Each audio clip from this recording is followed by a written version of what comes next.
Hello दोस्तों, good morning. आज है 6 जुलाई 2026।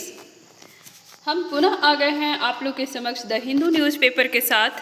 तो आप लोग यहाँ 5 मिनट का समय दें और जानें देश विदेश की खबरों को। आइए देखते हैं फर्स्ट पॉइंट हम लोग का क्या है आज का द हिंदू न्यूज़पेपर का। पीएम मोदी का 3 देशों का दौरा, एक्ट ईस्ट और महासागर विजन। देखिए अभी ये फिलहाल चर्चा में है, क्यों है?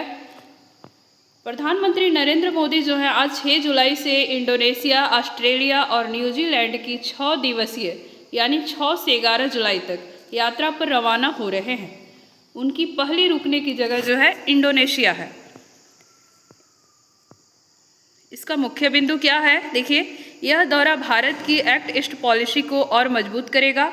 पीएम ने अपने बयान में महासागर विजन का जिक्र किया है, जो हिंद महासागर क्षेत्र में सुरक्षा और समावेशी विकास पर केंद्रित है।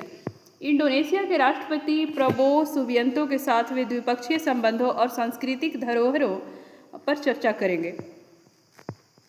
नेक्स्ट पॉइंट है मानसून को लेकर।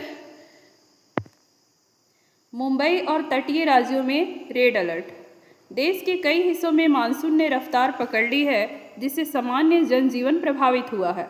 भारतीय मौसम विभाग ने मुंबई के लिए रेड अलर्ट जारी रखा है, जिससे हवाई और रेल यातायात प्रभावित हुआ है, विशेषकर मुंबई पुणे सेक्शन में भूस्खलन के कारण। बंगाल की खाड़ी में बने कम दबाव के क्षेत्र के कारण केरल, उड़ीसा और पश्चिम बंगाल में भारी बारिश की चेतावनी दी गई है। नेक्स्ट पॉइंट है नागरिकता और आधिकारिक दस्तावेज। विदेश मंत्रालय के हालिया बयान पर यह संपादकीय लिखा गया है, जिसमें ये कहा गया था कि भारतीय पासपोर्ट केवल एक यात्रा दस्तावेज है, नागरिकता का अंतिम प्रमाण नहीं।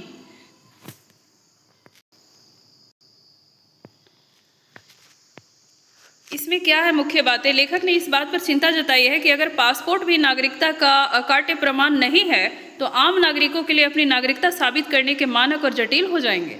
हाल ही में चुनाव आयोग द्वारा मतदाता सूचियों के विशेष गहन संशोधन और CAA 2019 के लागू होने से नागरिकता की जांच का दायरा बढ़ा है। संपादकीय के अनुसार धर्मनिरपेक्षता और समानता के संवैधानिक मूल्यों को ध्यान में रखते हुए प्रक्रिया को पारदर्शी बनाया जाना चाहिए। नेक्स्ट पॉइंट है भारत जापान का द्विपक्षीय संबंध। जापान के प्रधानमंत्री की भारत यात्रा के बाद दोनों देशों के संबंधों पर संपादकीय टिप्पणी। मुख्य बातें: भारत और जापान ने बहुपक्षीय विवादों या अंतर्राष्ट्रीय दबाव से दूर रहकर अपने द्विपक्षीय संबंधों को रिंग फेंस रखा है। दोनों देश इंडो पैसिफिक क्षेत्र में स्थिरता और आर्थिक सहयोग को बढ़ावा दे रहे हैं। नेक्स्ट पॉइंट है साइंस टेक से। देखिए, गगनयान मिशन इसरो का सोल्व ग्राउंड टेस्ट सफल। भारतीय अंतरिक्ष अनुसंधान संगठन इसरो ने श्रीहरिकोटा में solve sub orbital launch vehicle for experiments solid motor का पहला सफल स्टैटिक टेस्ट किया है। यह सॉलिड मोटर जो है ना, भारत के महत्वाकांक्षी मानव अंतरिक्ष मिशन गगनयान के क्रू एस्केप सिस्टम और परीक्षण मिशनों के लिए एक बेहद महत्वपूर्ण हिस्सा है। नेक्स्ट पॉइंट है काजीरंगा नेशनल पार्क में पक्षियों का सर्वेक्षण को लेकर। देखिए, काजीरंगा जो है कहाँ पे है? असम में।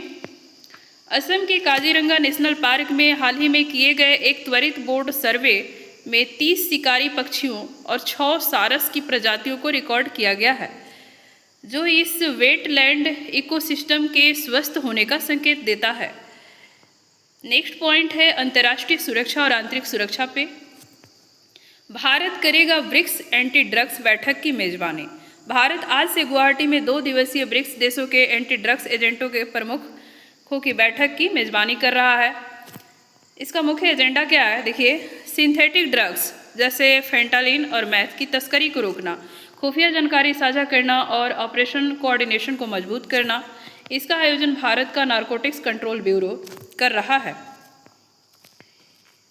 नेक्स्ट पॉइंट है सुपर टाइफून वावी का खतरा। प्रशांत महासागर में स्थित अमेरिकी क्षेत्र गुआम और उत्तरी मरियाना की तरफ एक बेहद खतरनाक कैटेगरी 5 का सुपर टाइफून वावी बढ़ रहा है, जिसकी हवाओं की रफ्तार जो है 280 किलोमीटर प्रति घंटा तक आकी गई है। नेक्स्ट है संसद का मानसून सत्र।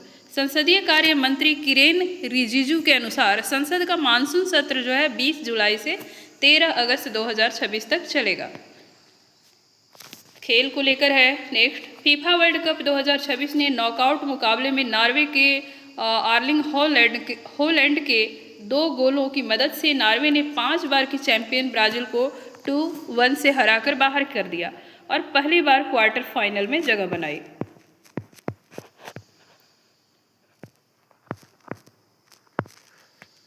एक और पॉइंट है जो इस पीडीएफ में तो नहीं है, लेकिन फिर भी हम आप लोग को बता देना चाह रहे हैं, इस पीडीएफ में ऐड नहीं करने सके। एक पॉइंट है तीजन बाई।